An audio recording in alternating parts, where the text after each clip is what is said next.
समाज कल्याण भरती 2025 साठी अतिशय इम्पॉर्टंट असा हा व्हिडिओ आहे मित्रांनो, कारण की या व्हिडिओमध्ये तुम्हाला अलंकाराची चौथी टेस्ट ज्यामध्ये 25 प्रश्न इन्क्लूड आहे समजावून सांगत आहोत। मित्रांनो बघा, या ठिकाणी समाज कल्याण भरती 2025 साठी जे काही प्रश्न विचारले जात आहे अलंकाराशी रिलेटेड ते सर्व प्रश्न आपण या ठिकाणी बघणार आहोत। आणि ही जी टेस्ट आहे अतिशय युनिक आहे, कारण की यामध्ये थेरॉटिकल विचारण्यात आलं आणि एक्सप्लेन मात्र मी उदाहरणासहित करणार आहोत। या ठिकाणी पहिला प्रश्न बघा, जाणावं तो ज्ञानी पूर्ण समाधानी निसंदेह मनी सर्व काळ। या ठिकाणी तुम्हाला काय दिसून येते, ज्ञानी समाधानी मनी हे जे आहे म्हणजे प्रत्येकच पंक्तीमध्ये सर्वात शेवटी असा साऊंड काय झालेला आहे, इज इक्वल टू झालेला आहे। ज्ञानी मनी समाधानी, ज्ञानी समाधानी मनी म्हणजे नी नी नी नी नी असं त्या ठिकाणी एंडिंगला आहे। म्हणजे इंग्लिश मध्ये यामध्ये काय आहे तर राइम्स आहे, मराठीमध्ये आपण त्याला काय म्हणतो असतो यमक म्हणतो। म्हणून या चरणामध्ये कोणता अलंकार आहे तर निश्चितचपणे आपण फोर्थ ऑप्शन देणार आहोत। आता यमक अलंकाराशी रिलेटेड कोणकोणते अलंकार येतात ते आपण जाणून घेत आहोत। कोणी दिला जिवाळा कोणाचा ताप झाला, हसले दुरून कोणी जवळून वार केला। या ठिकाणी झाला आणि केला असं प्रत्येकच पंक्तीच्या शेवटी यमक साधलेला आहे। म्हणून यामध्ये सुद्धा काय तर यमक अलंकार आहे मित्रांनो। काय आहे यमक अलंकार। देन आहे सेकंड, घनपिता मम जो नटवी धरा मम असे जननी गिरीकंदरा। धरा आणि गिरीकंदरा या ठिकाणी यमक साधलेले आहे। सो हे सुद्धा उदाहरण कशाचं आहे तर यमकचं आहे।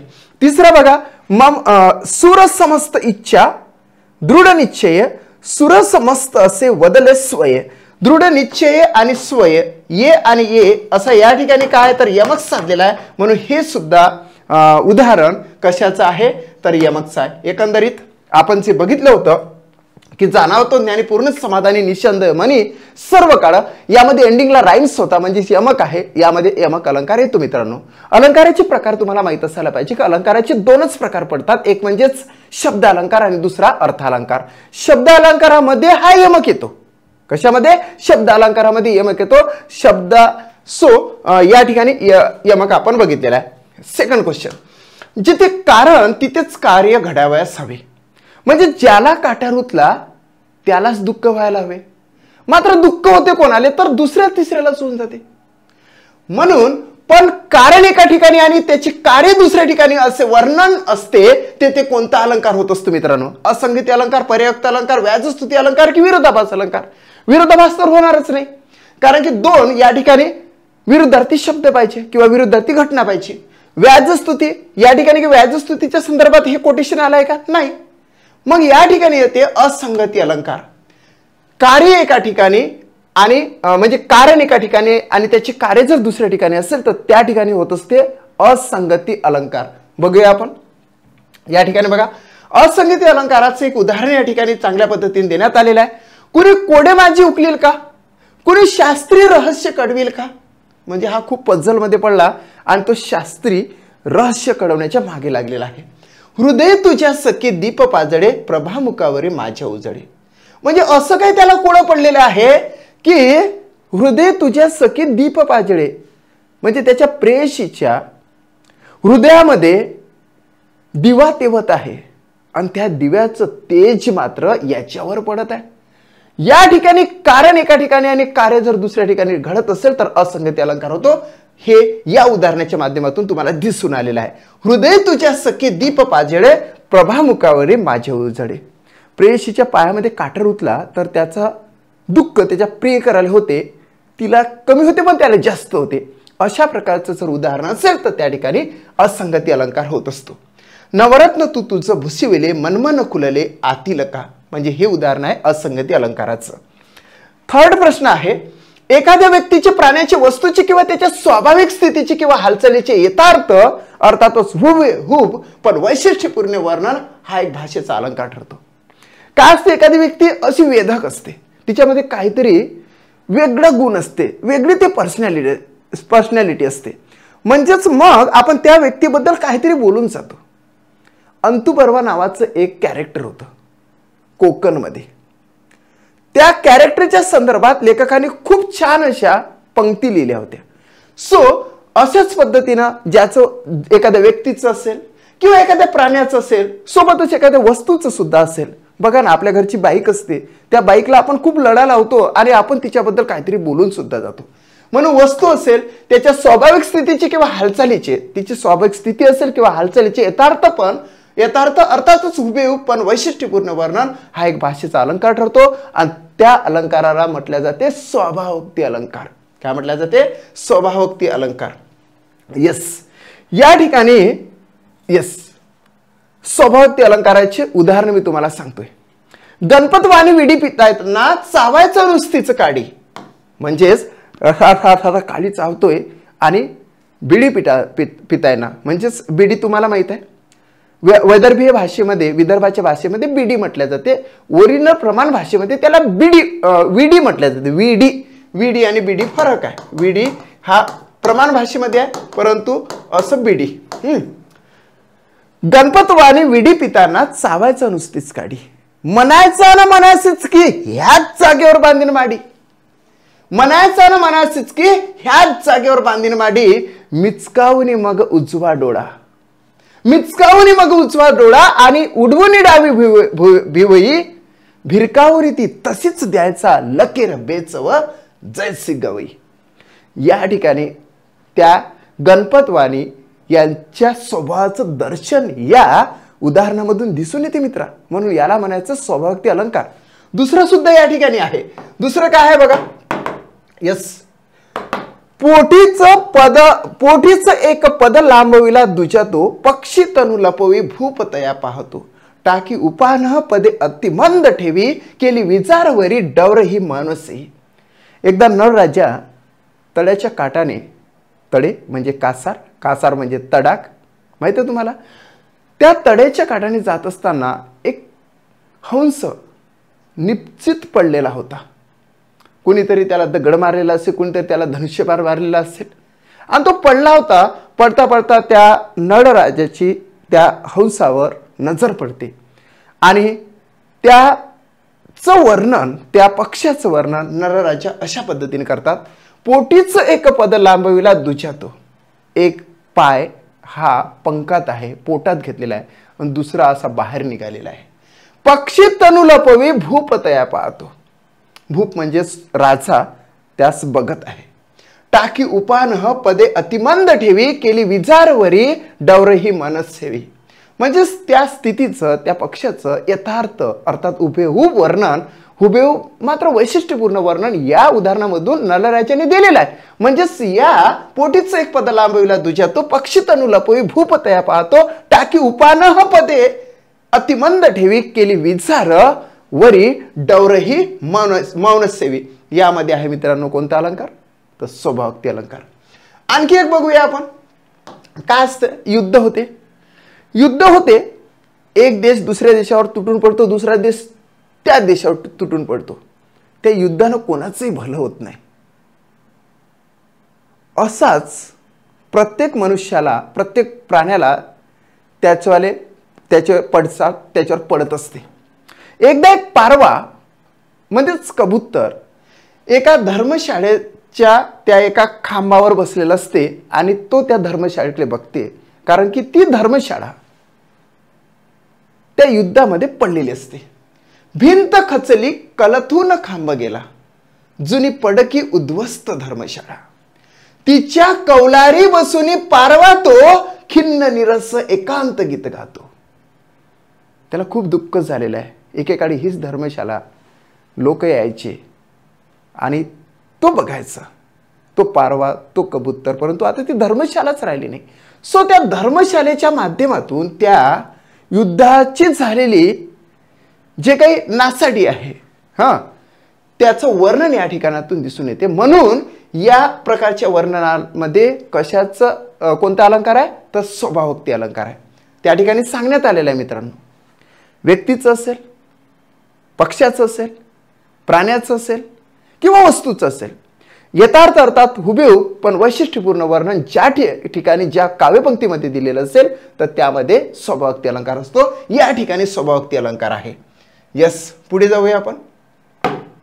नेक्स्ट, भाषेला ज्यामुळे शोभा येते त्या गुणधर्मांना काय म्हटले जाते? आता बघा, एक उदाहरण तुम्हाला मी देतो. हा मुलगा आहे चिंटू आणि ही मुलगी आहे सो अँड सो. हा चिंटू आहे, ही पिंकी आहे, चिंटू, ही आहे पिंकी आणि हा आहे पिंटू. ओके, हा काय आहे तर पिंटू आहे. ओके, आता चिंटू पिंटू आणि पिंकी अशी तिघच जण आहे. काय असते माहिती आहे का, आकर्षण आहे. सो पिंकीला हा चिंटू काय म्हणते, तू खूप सुंदर चालतेस, तू खूप सुंदर चालतेस. फेल झाला Chintu, not impressed. Second, Chintu fail झाला. पिंटू काय म्हणते माहिती आहे का, तुझी चाल तुरु तुरु. काय म्हणते, तुझी चाल तुरु तुरु तुरु, तुझी चाल तुरु तुरु. म्हणजेच या ठिकाणी बघा, ह्या चिंटूनं तर एकदम चांगल्याच पद्धतीने म्हटलेलं आहे, पण ते वाक्य स्वरूपात होतं. मात्र ह्याच वाक्याला काव्यमय स्वरूपामध्ये वैशिष्ट्यपूर्ण कोणी म्हटलेलं आहे तर ह्या पिंटूनं म्हटलेलं आहे. सी वॉज इम्प्रेस्ड, ती इम्प्रेस झाली. म्हणजेच या वाक्यामध्ये या पंक्तीमध्ये जरासा बराचसा फरक आहे. म्हणून भाषेचा जो दागिना आहे, भाषेचा दागिना या अशा प्रकारच्या काव्यपंक्तीमध्ये आपल्याला दिसून येते. भाषेचा दागिना म्हणजे भाषेचा अलंकार होत असते.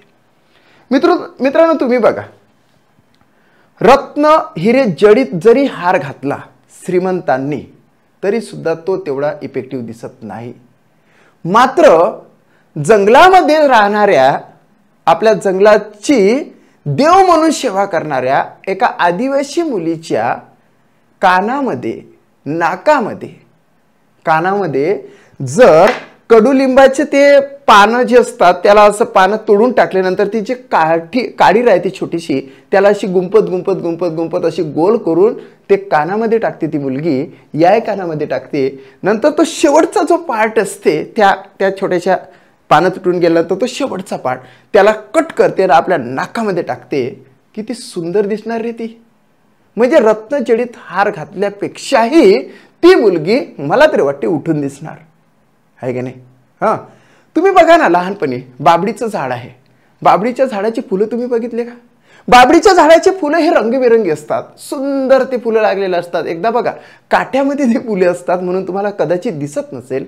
मात्र तेच आपण लहान असताना आपल्यासोबत आपल्या मैत्रिणी जर असेल तर त्या कानातलं काढून त्या कानामध्ये ते फुलं टाकतात. किती सुंदर दिसणार बरं ती.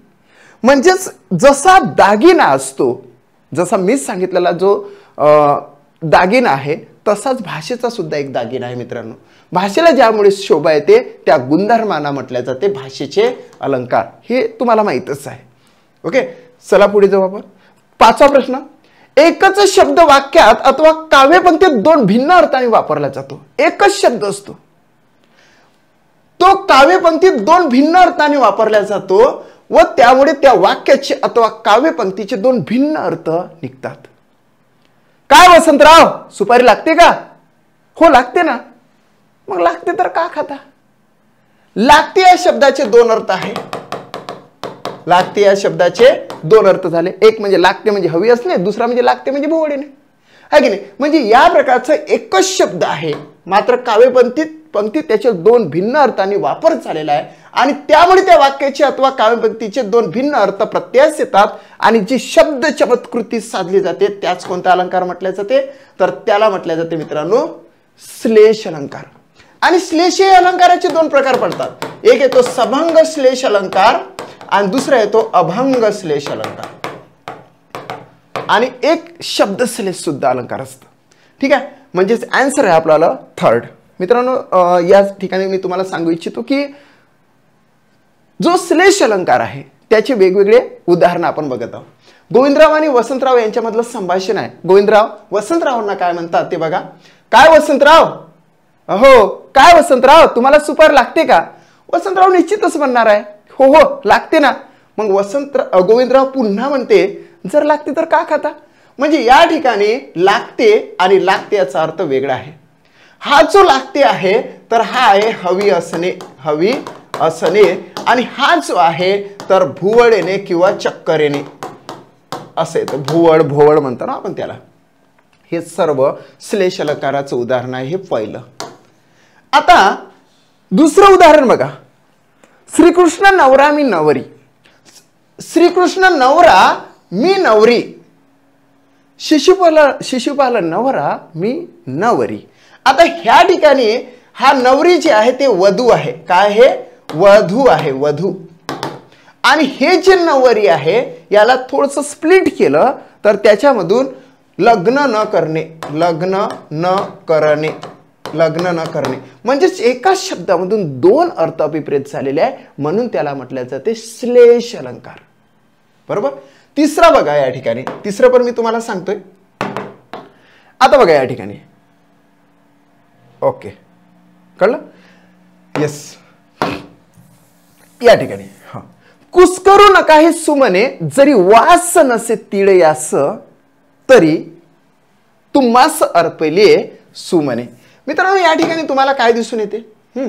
तर सुमने आणि हे सुमने याच्यामध्ये फरक आहे. सुमने म्हणजेच काय? कुस्करू नका हे सुमने. सुंदर झाडाला ते छोटे छोटे फुलं लागलेले असतात, रंगीबिरंगी असतात, त्यामुळे त्या झाडाचं सौंदर्य खूप असं वेधक दिसते. मात्र कुणीतरी येतं, कड्या तोडून जातं, फूल तोडून जातं, काहीतरी घेतं, त्याला हार बनवतं. त्याच ठिकाणी येतं असं म्हटलेलं आहे, कुस्करू नका हे सुमने. सुमने म्हणजेच काय? फुलं, फुले.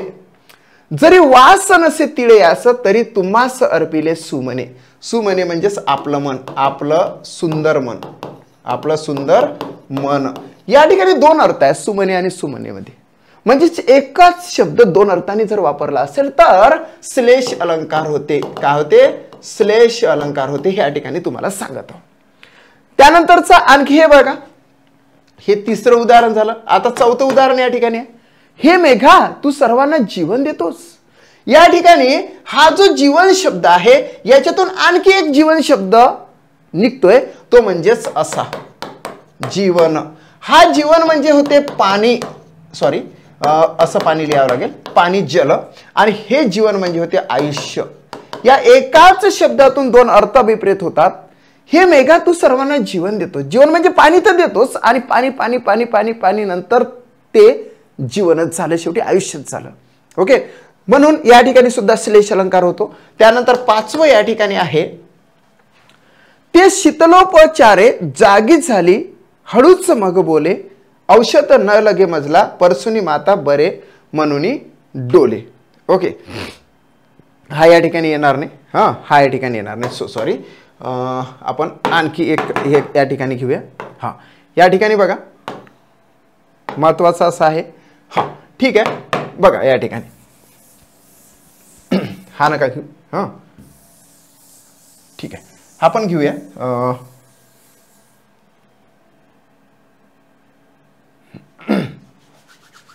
ठीक आहे, हा पण येतो. मित्राच्या उदयानं कोणाला आनंद होत नाही. मित्राच्या उदयानं कोणाला आनंद होत नाही. या ठिकाणी बघा, मित्र, मित्र म्हणजेच काय होते? मित्र म्हणजे मार्तंड होते. मित्र म्हणजे चंडांशी होते. मित्र म्हणजे भास्कर होते. मित्र म्हणजे रवी होते. मित्र म्हणजे दिनकर होते मित्रा. आणि मित्र म्हणजेच मित्र सखा सोबती सवंगडी होते. म्हणजे या ठिकाणी मित्र म्हणजे सूर्य झाला. आणि दुसरा अर्थ या ठिकाणी आहे तो म्हणजे सोबती सवंगडी. सोबती म्हणजेच काय मित्रांनो, की मित्र या शब्दापासून दोन अर्थ अभिप्रेत झाले, म्हणून या ठिकाणी सुद्धा काय झाला? श्लेष अलंकार झालेला आहे. येस. ओके. तर या ठिकाणी आपण बरेचसे या ठिकाणी बघितलेले आहे. ओके. नेक्स्ट क्वेश्चन आपण बघूया. 6वा प्रश्न आहे, निसर्गातील निर्जीव वस्तू सजीव आहे. या ठिकाणी थेरॉटिकल तर आहेच आहे, परंतु मी तुम्हाला उदाहरणाच्या माध्यमातून हे सर्वचे सर्व समजून सांगण्याचा प्रयत्न करत आहोत. आणि 25 मार्कची टेस्ट मित्रांनो मी तुम्हाला फ्री ऑफ कॉस्ट देत आहोत. कारण की मी सगळ्याच विद्यार्थ्यांना मराठीच्या सर्व टेस्ट फ्री करून दिलेल्या आहे. अलंकारावर 150 प्रश्न आहे मित्रांनो. ह्या 150 प्रश्नाच्या 6 टेस्ट तुम्हाला फ्री आहेत. त्यासाठी समाज कल्याण भरतीच्या विद्यार्थ्यांना सर्व टेस्ट फ्री ऑफ कॉस्ट देण्यात येत आहे. त्यासाठी तुम्ही 7709119501 वर कॉन्टॅक्ट करू शकता. 7709119501 वर कॉन्टॅक्ट करू शकता. माझं नाव आहे सावंत सर. ओके. चला पुढे जाऊया आपण. येस.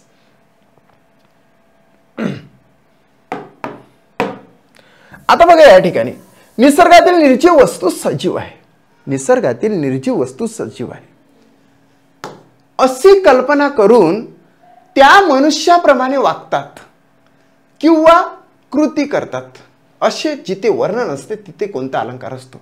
निसर्गामधली निर्जीव वस्तू सजीव आहे आणि त्या सजीवामध्ये मनुष्यत्वाचे गुण दडलेले आहे किंवा मनुष्याप्रमाणे त्या कृती करतात अशी जर काव्यपंक्ती असेल तर त्याच्यामध्ये कोणता अलंकार होतो? तुम्हाला एक उदाहरण देतो. काश्मीरमध्ये गेलेल्या एकदम थंडी सुरू आहे. रात्रीचे 1:30 ते 2 वाजता तुम्ही एकटेच बाहेर पडता आणि सोसाट्याचा वारा येतो. वारा येताना त्या ठिकाणी फक्त धुक्यासारखे ते दवबिंदू वरवर वरवर वरवर जातात. जाता जाता जाता जाता तुमची नजर त्याच्यावर पडते. काळोख असतो त्यावेळेस, परंतु त्या चंद्राचं किरण थोडंसं बाहेर निघालेलं असते थोडंफार, दुसरं एकदम. आणि त्याच्यातून मग तुम्हाला काय दिसून येते की ते सगळे दवबिंदू एकत्रित झालेले आहे आणि मग असा भला मोठा हात झालेला आहे त्याचवाला आणि ते हात बरोबर तुमच्यापर्यंत येते आणि कचकन तुम्हाला पकडते. म्हणजे बघा त्या ठिकाणी त्याच्यावर जर एखाद्या कवीने काही लिहिलं असेल किंवा लेखकाने जर काही लिहिलेलं असेल तर त्या ठिकाणी काय होणार बरं? तर ते निर्जीव वस्तू आहे. सजीवाप्रमाणे तिची कृती होणार आणि मग त्याच्यामध्ये अलंकार होणार कोणता? चेतन गुणयुक्ती अलंकार. कोणता अलंकार होणार? तर चेतन गुणयुक्ती अलंकार होणार. येस. आता या ठिकाणी बघा मग चेतन गुणयुक्ती अलंकाराची उदाहरणं आपण कोणते सांगणार? कुटुंब वत्सल इथे फणसा कटी खांद्यावर घेऊन बाळे कथिते त्याला कुशल मुलांचे गंगाजेडीचे बेतागडे. ह्या उदाहरणाचं तुम्हाला एक्सप्लेनेशन मी देतो. एक फणसाचं झाड एका घराच्या बाजूला उभं आहे. मी लहान होतो, माझ्या घराच्या बाजूला ते फणसाचं झाड होतं. इवलेशी फणसं लागायची, त्याच्यावर चटणी करून खायचो. परंतु त्याच फणसावर मी कधीतरी चढत होतो आणि तो फणस मला आपल्या खांद्यावर घेत होता. फांदी अशी हलत होती, मी सुद्धा त्याच्यावर असा उड्या मारत होतो. म्हणजे जणू काय तो फणस माझ्याच घरचा एक सदस्य म्हणून माझ्याच घराच्या बाजूला राहिलेला होता. इकडून तिकडून येणारे पक्षी त्यांचे घरटे सुद्धा त्या ठिकाणी होते. आई झाडत अंगण झाडत तो फणसाचा गोलाकार भाग सुद्धा झाडून टाकत होती. म्हणजे बघा ना, म्हणजे तो फणस जो आहे तो कुटुंब वत्सल झालेला होता, कुटुंबाचा एक सदस्य म्हणून तो होता. म्हणजेच या ठिकाणी फणस जो आहे तो एक मनुष्याप्रमाणे कृती करत होता, मनुष्याप्रमाणे तो तिथे उभा होता आणि कटी खांद्यावर घेऊन बाळे कथिते त्याला कुशल मुलांचे गंगाजेडीचे बेतागडे. तुम्ही समजू शकता या ठिकाणी. तर आता कोणता अलंकार आहे? तर चेतन गुणयुक्ती अलंकार आहे. दुसरं उदाहरण या ठिकाणी बघा. आल्हादारी वसंत फेरीवाला पोते खांद्यावरील सौद्याचे देईल ज्याचे त्याला. वसंत ऋतू म्हणजे स्प्रिंग त्याला म्हटलं जातं इंग्लिशमध्ये. हा वसंत ज्यावेळेस येतो त्यावेळेस पानझड सुरू होते. मात्र शेतकऱ्याच्या दृष्टिकोनातून हा वसंत खूपच इम्पॉर्टंट आहे. शेतकरी जे बी रोवतो त्या बी रोवल्यानंतर त्याचं इवलेसं रोपटं मोठं होत त्याला कणीस येते आणि कणसामधून दाणे भरायला सुरुवात होते. दाणे मोठे होतात आणि मग ते वाढायला लागते. ते कणीस म्हणजे ज्वारी येते, बाजरी येते, कोकण असेल तर भात शेती येते, तांदूळ येते, है की नाही. मग ते कलेक्ट केल्यानंतर त्याचे पोते भरून जणू काही आपल्या घरामध्ये सायंकाळच्या वेळेला तो वसंत ऋतूच खांद्यावर ते पोते घेऊन प्रत्येकाच्या घरी देत आहे असं वर्णन या ठिकाणी आहे. आला हा दारी वसंत फेरीवाला पोते खांद्यावरील सौद्याचे देईल ज्याचे त्याला. सुगीच्या दिवसामध्ये सायंकाळच्या वेळेला वसंत ऋतू खुद्द आपल्या घरी येऊन खांद्यावर पोतं घेऊन प्रत्येकाच्या घरी देत आहे असं वर्णन या ठिकाणी देत आहे. वसंत ऋतू मनुष्यत्वाची कृती करते असं या ठिकाणी दर्शवलेलं आहे मित्रांनो. म्हणून या ठिकाणी आहे चेतन गुणयुक्ती अलंकार. तिसरं बघा. उरलेला रस्सा, उकडलेली अंडी, पुलाव, टोमॅटो खाऊन रस्ता तृप्त झाला होता. अरे काय खतरनाक लिहिलं असेल बघा याने. आता शिळ असेल आपण टाकून देतो, परंतु मला तरी वाटते शिळ असेल तर ते कोणाला तरी द्यावं, आहे की नाही. ते आपल्या दृष्टिकोनातून शिळ असते, त्यांच्या दृष्टिकोनातून नसते, त्यांची न्याहारी असते. आपल्या घराशी जरी कोणीतरी आलं, जे पोरकं पोर आहे की नाही, हां सगळेच का पोरस थोडी का पोरके असतात, हां ज्यांना सोडून गेले असेल ते लोक मग आपल्या घरी येऊन काहीतरी मागतात आणि ते अन्नदान आपण त्यांना देतोय, म्हणजेच जे शिळं आहे ते आपण त्यांना देतो. मग शिळं का होईना कोणाच्या तरी पोटात गेलं म्हणजे चांगलंच आहे. या ठिकाणी असं आहे की जो टाकून देतो, जो कोणाला देत नाही तो टाकून देतो असा बाहेर रस्त्यावर, आणि रस्ता आहे खतरनाक आहे, असा टाकल्यावर अशी जीभ बाहेर काढते, वाव उरलेला रस्सा असा चाटते डायरेक्ट, उकळलेली अंडी वा रे वा, हा आणि पुलाव टोमॅटो अख्खा खाऊन टाकते. आणि त्या लेखकाने काय सुंदर असं लिहिलेलं आहे, उरलेला रस्सा उकळलेली अंडी पुलाव टोमॅटो खाऊन तो रस्ता काय झाला, तृप्त झाला. म्हणजेच तो रस्ता जेवायला लागला मनुष्यासारखा. म्हणून या ठिकाणी सुद्धा चेतन गुणोक्ती अलंकार आहे. नेक्स्ट आहे या ठिकाणी खाली तुम्ही बघा, आला वसंत कवी कोकिल हाई आला, आला पितो सुचवितो अरुणोदयाला. वसंत ज्या ठिकाणी असेल तर त्या ठिकाणी सरळ सरळ आपण चेतन गुणोक्ती अलंकार लिहायचे मित्रांनो. फर्स्ट, सेकंड, थर्ड आणि फोर्थ अशी 4 उदाहरणे मी तुम्हाला सांगितलेली आहे या प्रश्नाच्या माध्यमातून.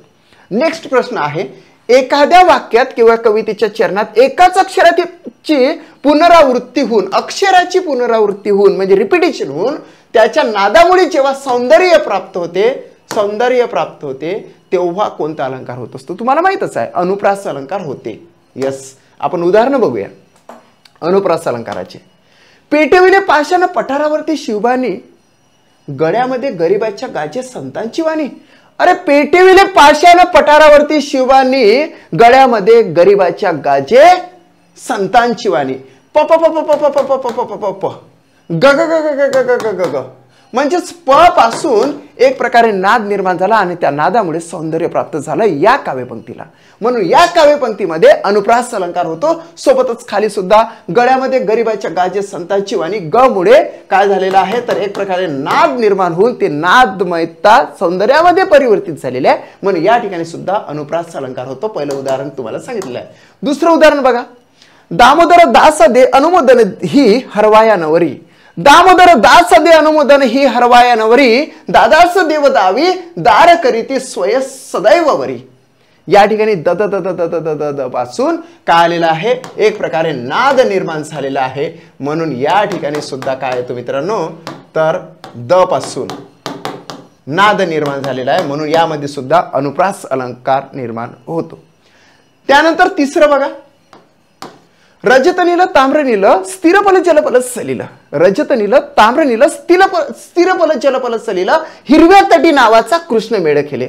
या ठिकाणी बघा स्थिरपल जलपल सलील ल ल ल ल ल ल ल, म्हणजेच यामुळे ल पासून काय निर्माण झालेला, नाद निर्माण झालेला. नाद निर्माण झाल्या कारणामुळे या काव्यपंक्तीला एक प्रकारे सौंदर्य प्राप्त झालेलं आहे. त्याच्यामुळे म्हटले जाते अक्षराची पुनरावृत्ती होऊन जर नाद निर्माण झालेला असेल तर अनुप्रास अलंकार होतो मित्रांनो. या ठिकाणी सुद्धा अनुप्रास अलंकार आहे.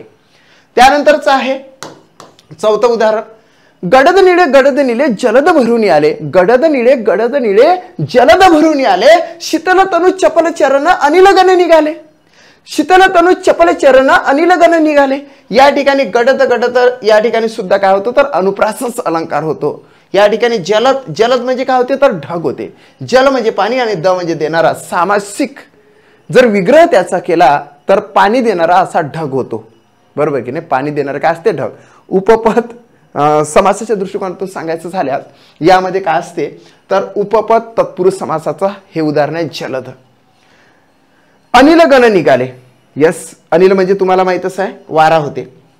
म्हणजेच या ठिकाणी द द द द पासून काय निर्माण झालेला आहे, एक नाद निर्माण झालेला आहे. नादामुळे सौंदर्य प्राप्त झालेलं आहे. म्हणून त्या ठिकाणी होतो कोणता अलंकार तर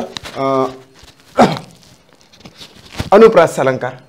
त्याच्यानंतर आहे या ठिकाणी बघा, हे सुद्धा लक्षात घ्या, बारक्या अक्षरामध्ये आहे, तुम्ही थोडंसं बघा लक्षात घ्या. काकाने काकांचे कामाचे कागद कपाटातून काढून कात्रीने करा कापले. अरे यार, काकाने काकांचे कामाचे कागद कपाटातून काढून कात्रीने करा कापले. क क क क क क क क क क क म्हणजे क पासून एक प्रकारे नाद निर्माण झालेला आहे. म्हणून त्याला या काव्यपंक्तीमध्ये अनुप्रास अलंकार आहे. नंतरचा पाचवं हे उदाहरण आहे. सहावं उदाहरण मी तुम्हाला देतो. देवा दीनदयाळा दूरदृत दास दुःख दूर दवडी शांती समजते. देवा दीनदयाळा दूरदृत दास दुःख दूर दवडी शांती समजते. या ठिकाणी the the the the the the the the पासून एक प्रकारे नादमयता निर्माण झालेला आहे, म्हणून या ठिकाणी सुद्धा अनुप्रास अलंकार होतो. त्यानंतर सातवं उदाहरण आहे मित्रांनो, या ठिकाणी संत म्हणती सप्तपदी सहवासे सख्य साधूशी घडते. संत म्हणते सप्तपदी सहवासे सख्य साधूशी घडते. या ठिकाणी स स स स पासून एक प्रकारे नादमयता निर्माण झालेल्या, म्हणून या ठिकाणी सुद्धा अनुप्रास अलंकार होत असतो. आणि या ठिकाणी आठवं उदाहरण आहे. घेती झेप घडीतुनी खडखडा फेसाळले ओघड. घेती झेप घडीतुनी खडखडा फेसाळले ओहड. ळ ळ ळ ळ पासून एक प्रकारे नादमयता निर्माण झालेली आहे, म्हणून या काव्यपंक्तीमध्ये सुद्धा मित्रांनो अनुप्रास अलंकार होतो. आता तर तुमच्या फिक्स पॅकच झालं पाहिजे माइंडमध्ये की अनुप्रास अलंकार म्हणजे अक्षराची पुनरावृत्ती होऊन नादमयता निर्माण होऊन सौंदर्य प्राप्त होणे. ठीक आहे, चला आठवा प्रश्न. कोणतीही कल्पना आहे त्यापेक्षा खूप फुगवून सांगताना त्यातील असंभाव्यता अधिक स्पष्ट करून सांगितलेली असते, त्यावेळी कोणता अलंकार होतो? खूप फुगवून सांगणे. घर असते एवढंच, सांगतो माडी. माडी असते त्याची एवढी मोठी, सांगतो वाडा. वाडा असतो एवढा, सांगतो राजवाडा. म्हणजेच या ठिकाणी कोणती कल्पना आहे त्यापेक्षा खूप फुगवून सांगते. आता एक बहीण काय सांगते आपल्या भावाबद्दल माहिती आहे का? एक बहीण आपल्या भावाबद्दल काय सांगते? आता बहिणीचं भावावर प्रेम असायलाच पाहिजे आणि ते निरंतर असायला पाहिजे, है की नाही? सासरी जाऊन ते नष्ट व्हायला कधीच नको. ती बहीण मात्र इतरांना सांगते की अख्ख्या जगातल्या भावांचं प्रेम एकत्र कर. अख्ख्या जगातल्या भावांचं प्रेम एकत्र कर. त्यापेक्षाही जास्त प्रेम मी माझ्या भावावर करते. अरे बापा, एवढा लाडाचा भाऊ, मग आम्हाला काय भाऊ नाही का? हां, म्हणजे अशी तिची मैत्रीण म्हणणारच आहे की नाही? म्हणजे हे काय झालं, जास्तच फुगवून सांगितलेलं आहे. म्हणून कोणती कल्पना आहे त्यापेक्षा खूप फुगवून सांगताना त्यातील असंभाव्यता अधिक स्पष्ट करून सांगितले जाते. असंभाव्यता म्हणजेच अधिक स्पष्ट करून सांगितलेले असते, त्यावेळेस कोणता अलंकार होतो? अतिशयोक्ती अलंकार होतो. अतिशय उक्ती केलेली असते, न पचणारी उक्ती असते, न पचणारं बोलणं असते, ते उघड उघड ते दिसून येते, म्हणून त्या ठिकाणी असतो अतिशयोक्ती अलंकार मित्रांनो. सो या ठिकाणी बघा, जो अंबरी उपडता खुर लागला आहे तो चंद्रमा नीच तनुवरही डागल आहे. मित्रांनो या ठिकाणी तुम्हाला दिसून येते की काय आहे तर ओके. आता आपल्या घरच्या प्राण्यांबद्दल बरेच जण काही ना काही सांगतच असते आणि सांगायलाच पाहिजे. पण या ठिकाणी आपल्या घरच्या घोड्याबद्दल, अश्व म्हणजे घोडा, तुरंगम म्हणजे घोडा, तुरग म्हणजे घोडा, है की नाही? त्याच्याबद्दल सांगताना असं सांगितलं जाते की तो बघ चंद्र, त्या चंद्रावर जो डाग दिसतोय ना, अरे एकदा काय झालं, माझा घोडा ना खिंग काढला. खिंग काढल्यानंतर त्यानं अशी टाप वर केली आणि त्या टापेनं डायरेक्ट ती टाप कुठे टाकली, त्यानं त्या चंद्रावर टाकली आणि म्हणून तर तिथं तो डाग दिसतोय. तो डाग नाही, तो खड्डा नाही, तो खड्डा आहे पण माझ्या घोड्याच्या त्या टापेनं पडलेला आहे. म्हणून जो अंबरी उपडता खुर लागला आहे तो चंद्रमा निज तनुवरही डागला आहे. त्या चंद्रावर जो डाग दिसतोय तो त्या खुरेचा आहे, टापेचा आहे. म्हणजेच या ठिकाणी अतिशयोक्ती अलंकार आहे. दुसरा प्रकार बघा, काव्य अगोदर झाले नंतर जग झाले सुंदर. अरे बापा, काव्य अगोदर झाले नंतर जग झाले सुंदर. रामायण आधी मग झाला राम जानकीवर. रामायण कसं काय आधी होणार आहे? रामाच्या आधी रामायण होणार आहे? म्हणजे या ठिकाणी सुद्धा एक प्रकारे अतिशयोक्ती अलंकार आहे. तिसरं बघा, तिसरं खूप मजेशीर उदाहरण आहे. दमडीचं तेल आणलं, सासूबाईचं नाणं झालं. दमडीचं आधी जे चलन होतं ते दमडी होतं. हां, दमडीचं तेल आणलं म्हणजे एवढंच तेल आणलं, म्हणजे आपली जी शिशी असते, आपली जी बॉटल असते त्याच्यावर जे झाकण राहते त्या झाकण्या एवढं तेल आणलं, विकत आणलं. दमडीचं तेल आणलं, सासूबाईचं नाणं झालं. मग त्याच्यानंतर आहे मामंजीची दाढी झाली काहीतरी आहे. नंतर आहे भाऊंजींची सेंडी झाली. उरलं तेल झाकून ठेवलं. लांडोरीचा पाय लागला, वेसीपर्यंत ओहोड गेला. आणि तेथे उंट पोहून गेला. अरे लेका, स्वतःच सांगते एवढंच तेल आणलं. मग सासूबाईने लावलं केसांना, एकानं लावलं दाढीला, एकानं लावलं शेंडीला, नंतर तरी तेल उरलं आणि तिला त्या तेलाला लागला लांडोरीचा पाय आणि ओहळ कुठपर्यंत गेला म्हणते, वेशीपर्यंत. वेशी म्हणजे काय, तर गावाची जी हद्द असते तिथपर्यंत ओढ गेला आणि तिथं होता उंट आणि तिथं तो उंट काय त्या ओहळमध्ये वाहून गेला म्हणते, त्या पुरामध्ये, त्या याच्याला. म्हणजे किती खतरनाक सांगितलेलं आहे. या ठिकाणी जास्त अतिशयोक्ती झालेली आहे, म्हणून हे सुद्धा उदाहरण अतिशयोक्तीचं आहे. नेक्स्ट, अन्योक्ती अलंकाराला काय म्हटलं जाते? अन्य अशी उक्ती म्हणजे अन्योक्ती. अन्योक्ती अलंकाराला म्हटल्या जाते अप्रस्तुत प्रशंसा आणि आपल्या बोलीभाषेमध्ये याला लेखी बोले सुने लागे असं म्हटल्या जाते. काय म्हटल्या जाते? लेखी बोले सुने लागे. त्यामध्ये प्रशंसा केली जाते, मात्र ते अप्रस्तुत प्रशंसा असते, म्हणूनच अन्योक्ती अलंकाराचं दुसरं नाव आहे मित्रांनो अप्रस्तुत प्रशंसा. सो सेकंड ऑप्शन या ठिकाणी राईट येते. अप्रस्तुत प्रशंसेचं उदाहरण या ठिकाणी तुम्हाला मी सांगतो बघा. एकदा काय होते माहिती आहे का, दोन मित्र असतात आणि त्यातला एक मित्र जोरजोरानं भाषण देते. त्याला वाटते आपलं भाषण खूपच चांगलं होत आहे. म्हणून तो नंतर काय म्हणते त्या मित्राला माहिती आहे का, अरे येथे समस्त बहिरे बसतात लोक. अरे ओ रमेश ऐकतो की नाही, येथे समस्त बहिरे बसतात लोक. इथे सगळेच बहिरे लोक आहे रे, आणि तू काय जोरजोरानं ओरडतो रे. इथे समस्त बहिरे बसतात लोक, का भाषणे मधुर तू करशी अनेक. अरे बहिरे आहे तू, का बरं भाषण करत आहे. आता हे काय म्हटलं, लेखी बोले सुने लागे सारखंच आहे. म्हणजे या ठिकाणी काय आहे तर अप्रस्तुत प्रशंसा एक प्रकारे लेखी बोले सुने लागे आहे, म्हणून यामध्ये काय येतं तर अन्योक्ती अलंकार येते. काय ते? अन्योक्ती अलंकार येते. एकाले बोलायचं परंतु ते दुसरं आहे की नाही. म्हणून या ठिकाणी येथे समस्त बैरे बसतात लोक, का भाषणे मधुर तू करशी अनेक. हे जे उदाहरण आहे तर ते अन्योक्ती अलंकाराचं आहे. येस, माझ्याकडून एका दुसरी जर चूक झाली सांगताना तर निश्चितचपणे तुम्ही कमेंट्स करा किंवा मला फोन करा. उगीच वाईट कमेंट्स करू नका. म्हणजेच काय होतं की एवढं मोठं एक्सप्लेनेशन करत असताना थोडंफार शब्दामध्ये इकडे तिकडे होऊ शकते किंवा एखाद दुसरं चुकू सुद्धा शकते. So I request all of you, जर काय तुम्हाला वाटलं माझ्या एक्सप्लेनेशनमध्ये कुठे एखादं जर उदाहरण या अलंकाराचं न सांगता त्या अलंकाराचं जर सांगितलं तर मित्रांनो सर्वप्रथम मला कळवा. मी त्याच्याबद्दल चेंजेस करणार. ठीक आहे. सो पुढे जाऊया आपण. सीडी प्रमाणे एखादी कल्पना चढत्या किंवा उतरत्या क्रमाने मांडलेली असते, त्या अलंकाराला काय म्हटलं जाते?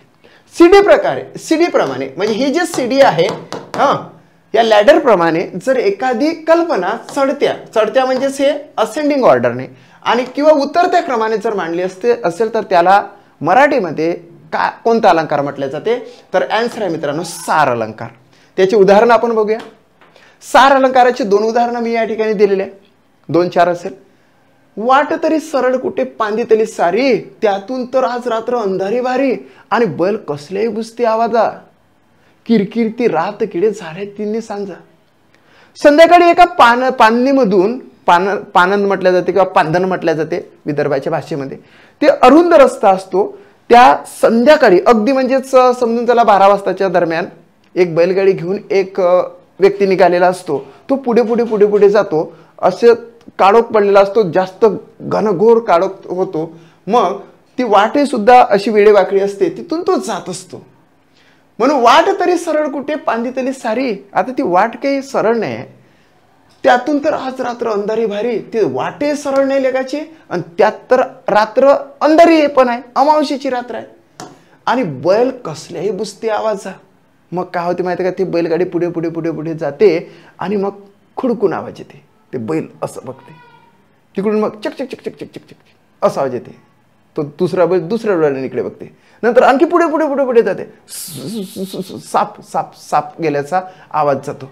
सापाचा काय आवाज म्हणजे ध्वनिदर्शक शब्द आहे, हे सुद्धा तुम्हाला सांगायचं आहे. ओके, सापाचा काय असतो? फुतकार. यस, फुतकारच असतो. ओके, सो मग ते बैल कसल्याही बुसती आवाजा. म्हणजे थोडंसं याच्यामध्ये असेंडिंग ऑर्डर झालं. आणि मग काय विचारू नका, किरकिर किरकिर किरकिर त्या रातकिड्यांची सुरू असते. आणि मग हा गोंधळून जातो, हा घाबरतो तो बैलवाला, आणि बिलकुल बंद डोळे करून ते बैल असे सोडून देतो आणि गाडी कुठे जाते त्याला माहीत नाही राहत. म्हणजेच या ठिकाणी काय आहे तर एक प्रकारे जे या ठिकाणी वर्णन केलेलं आहे तर ते चढत्या क्रमाने स्टेप बाय स्टेप्स एक एक परिस्थिती त्या ठिकाणी सांगितलेली आहे. म्हणून याच्यामध्ये होते मित्रांनो सारा अलंकार. दुसरं बघा, आधीच मरकट तशातही मध्य प्याला, तशात जरी वृश्चिक जाऊनशे त्याला, झाले तयास तदनंतर भूतबाधा, चेष्टा वधू मग किती कपीच्या आगादा. आधीच बारक सुर्ग असते आणि त्याच्यात जास्त ढोसते, मग काय सरळ चालणार ते. वेळ वाकडं होत एका जागेवर आपटते. आपटल्यानंतर लेकाला विंचू चावते आणि विंचू चावल्यावर मग काय विचारू नका. हा, सो आधीच मरकट त्यातही त्याला विंचू चावते. म्हणजे पहिले दारू पिते आणि नंतर त्याला विंचू चावते. विंचू चावल्यानंतर त्याला खूप वेदना होतात आणि मग त्या वेदनेमध्ये त्याला काही सुचतच नाही, त्याला वाटते का भूतच लागलं, म्हणजे त्याला भूतच लागते. हा, आणि मग काय विचारू नका, असा काही माकड्यासारखं उड्या मारते. चेष्टा वधू मग किती कपीच्या अगाधा. मग त्या कपी म्हणजे माकडासारखं उड्या मारत मारत मारत मार्ग येते, बिचारा घरी येते. त्याची पूर्णांगिनी, अर्धांगिनी नाही म्हणत, पूर्णांगिनी वाट पाहत असते. पडते नालीत गटारात, त्याला बिचाराला तिथून ओढून काढते, त्याला धुते आणि मग जेवायला देते. त्याला तेवढ्या पुरतं कळते, मात्र तो नंतर दुसऱ्या दिवशी विसरते आणि पुन्हा असंच माकडासारखं उड्या मारत येते. म्हणून व्यसनाधीन बनू नका, व्यसन सोडा. चला, म्हणजे याच्यामध्ये आहे सारा अलंकार. नेक्स्ट आहे या ठिकाणी बघा, काव्यात नाटके रम्य, नाटकात शकुंतला, त्यामध्ये 4था अंक, त्यातही 4 श्लोक. ते या ठिकाणी काय म्हणते, काव्यात नाटके रम्य, नाटकात शकुंतला. नाटक तर रम्य आहे, छानसं नाटक आहे की नाही. It's a fantastic play. आणि त्याच्यामध्ये एक कॅरेक्टर आहे, त्या कॅरेक्टरचं नाव आहे मित्रांनो शकुंतला. काय आहे, शकुंतला. आणि त्याच्यामध्ये 4था अंक आहे आणि त्याच 4 श्लोक आहे. म्हणजे या ठिकाणी उतरत्या क्रमाने रचना या ठिकाणी सांगण्यात आलेली आहे. काव्य रम्य आहे, त्याच्यामध्ये शकुंतला कॅरेक्टर आहे, त्याच्यानंतर त्यामध्ये 4था अंक आणि 4थ्यामध्ये 4 श्लोक. म्हणजे उतरती जे रचना आहे या ठिकाणी सांगण्यात आलेली आहे. म्हणून या ठिकाणी सुद्धा काय असतो तर सार हा अलंकार आहे. कळलं तुम्हाला? मी जे तुम्हाला एक्सप्लेनेशन करून सांगत आहे मित्रांनो, ते निश्चितचपणे त्यामध्ये प्रत्येक प्रकारचा अलंकार या ठिकाणी येतो. म्हणजेच आजचाच व्हिडिओ तुम्हाला VVIMP आहे, कोणती परीक्षा द्या तुम्हाला हे कामीच पडणार आहे. नेक्स्ट क्वेश्चन, यमक हा शब्द कशाच्या संबंधित आहे? यमक म्हणजे राइम्स. आणि तुम्हाला एक सांगतो बघा, अलंकार, अलंकार, माझं अक्षर समजून घ्या फक्त. अलंकार, अलंकाराचे 2 पार्ट्स पडतात, एक पहिला आणि दुसरा. पहिल्यामध्ये तो असतो फक्त शब्दाशी रिलेटेड आणि दुसरा येतो अर्थाशी रिलेटेड. अर्थ लक्षात घेऊन त्यातला अलंकार आपल्याला शोधायचा असतो आणि फक्त शब्दानेच आपल्याला अलंकार दिसून येतो. म्हणून शब्दाने येतो, म्हणून याची एक प्रकारे कॉम्बिनेशन होते. म्हणून याला म्हटले जाते शब्दालंकार, शब्दालंकार. आणि याला म्हटले जाते अर्थालंकार. मग शब्दालंकारामध्ये फक्त 3च आपल्याला अभ्यासाला दिलेले आहे. एक म्हणजेच काय, यमक हा पहिला शब्दालंकार आहे. दुसरा येतो अनुप्रास किंवा श्लेष घेऊया आपण, श्लेष. आणि तिसरा येतो अनुप्रास, अनुप्रास. हे 3च फक्त अलंकार शब्दालंकाराचे आहे. आणि अर्थालंकारामध्ये तर भरपूरच आहे. उत्प्रेक्षा येते, दृष्टांत येते, अर्थांतरण्यास येते, सार येते, चेतन गुणोक्ती येते, अपनहुती येते, व्यतिरेक येते, भरपूर सारे या ठिकाणी तुम्हाला बाकीचे सर्व या ठिकाणी येते. यमक हा शब्द कशाच्या संबंधित आहे तर यमक हा शब्द अतिशय इम्पॉर्टंट हा प्रश्न आहे, बऱ्याच जणांना याचा आन्सर येत नाही. यमक हा शब्द येतो शब्दालंकाराशी रिलेटेड. यस, फर्स्ट ऑप्शन या ठिकाणी राईट आहे. नेक्स्ट क्वेश्चन, आता शब्दालंकार आहे, त्याच्यामध्ये फक्त आपण यमकच्या संदर्भातच एक उदाहरण घेतलेलं आहे. कोणी दिला जिवाळा, कोणास ताप झाला, हसले दुरून कोणी, जवळून वार केला. झाला आणि केला यामध्ये यमक आहे, राइम्स आहे. म्हणून हे उदाहरण आहे यमकचं, जे शब्दालंकारामध्ये इन्क्लूड होते. नेक्स्ट 12वा प्रश्न, एखाद्या सामान्य विधानाच्या समर्थनार्थ विशेष उदाहरणे किंवा विशेष उदाहरणावरून शेवटी एखादा सामान्य सिद्धांत काढला जातो त्यावेळेस कोणता अलंकार होतो? एखाद्या सामान्य विधानाच्या समर्थनार्थ. विशेष उदाहरणे दिले जाते किंवा विशेष उदाहरणावरून शेवटी एखादा सिद्धांत दिला जातो जो सर्वांना लागू पडतो. श्वानपुच्छ नलिकेत घातले होईना सरळ. कुत्र्याची शेपटी वाकडी ती वाकडीची, याला किती का सांगून काय हे आहे लेकाचं. अरे हे कार्ट अभ्यासच नाही करत राजा, काय करून काय नाही. एक बहीण आपल्या भावाला म्हणते, भाऊ म्हणते जाऊ दे ना ताई, मलाही तसंच आहे. काय सांगतो तू, हे गावभर फिरते आहे की नाही. म्हणजे काय असतं की जे बोलते ते सर्वांना लागू पडते. मग तीच बहीण आपल्या भावाला एक दिवस फोन करते, दादा रे घर बांधलं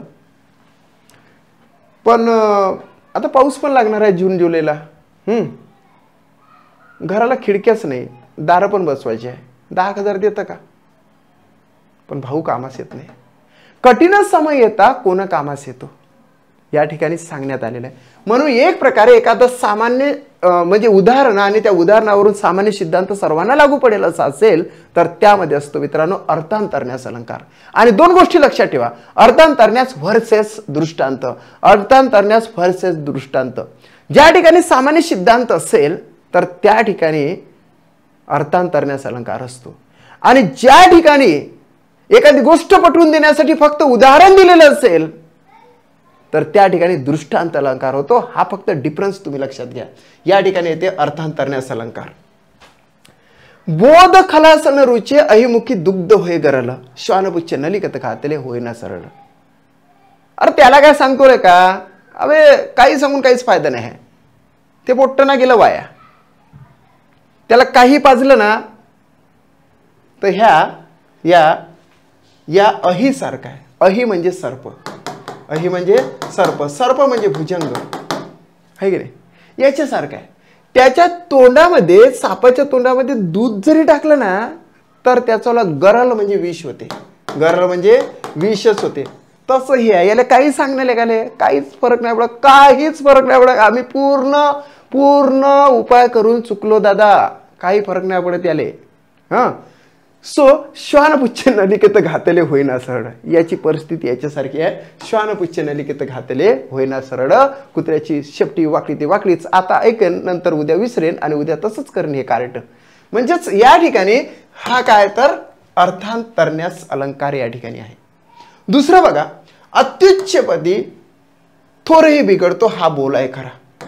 तुम्हाला माहिती आहे मित्रांनो, एकदा घरी बसतो, फाटकी पॅन्ट, तुटलेली टाय असते, तरीही मित्राची घालून मिरवत असतो.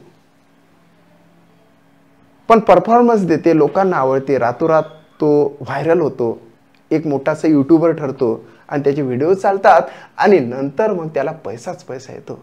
लगेच तो त्या मित्राला विसरून जातो. कोण रे तू? आता पहिला सबस्क्रायबर तो मित्र असतो बरं, पण याच्या परफॉर्मन्समुळे पहिला सबस्क्रायबर विसरून दुसऱ्या सबस्क्रायबर पासून हा लक्ष देतो, त्या मित्राला विसरतो. असंच प्रत्येकाच्या जीवनात वेगवेगळ्या घटनेनुसार घडत असते मित्रांनो. म्हणून अत्युच्चपदी थोरही बिघडतो हा बोलाय खरा. एखादा मोठा झाला तर तो आप्तेष्टांना, नातेवाईकांना, भावांना, बहिणीला सगळ्यांना विसरतो आणि आपली लाईफ एकदम ओके जगतो. लक्षात घ्या.